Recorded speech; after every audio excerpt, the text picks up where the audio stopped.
सजना रे तोर नाव ले दिल धड़के, आज मोर सपना सच हो गे। पहली नजरिया मन तोला देखे, दिल मोर तोर हो गे। तोर हंसी के जादू मन सजनी मोर जिंदगी रंग हो गे। तोर माया के छामन सजन हर सपना सजाए हम, तोर हाथ धारे जन्म जन्म संग जिंदगी बिताए हम। मंदर बाजे ढोलक सहनाई गूंजे रे, माया के डोरी बंध गे आज दिले दिल जुड़ गे रे। सजनी री और दिल मोर खो गे रे, साथ फेरा के संग संग जन्म भर तोर हो गे रे। तोर बिना दुनिया सुनी, तोर संग हर सपना पूरा, माया हमार अमर रहे संग चलबो जन्म भर रे।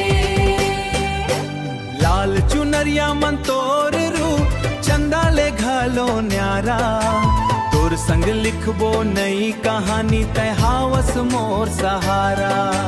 मांग में सिंदूर सज गे, अखियां खुशी ले भर गे। दाई ददा के आशीष पाए मोर भाग खुल गे।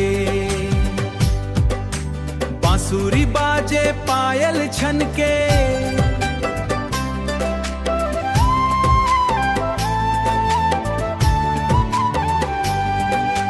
बांसुरी बाजे पायल छनके, महके महाडाडा।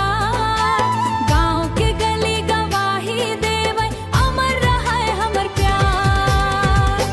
सजनी री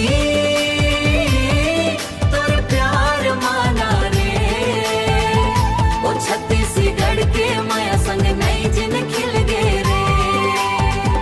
ओ सजनी री प्यार माना रे, ओ छत्तीसगढ़ के माया संग नई जिन खिल गे रे। ओ सजनी री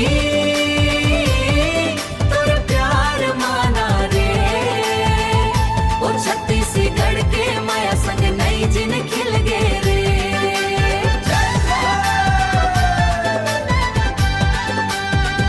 ओ छत्तीसगढ़ के माया संग नई जिन खिल गे रे।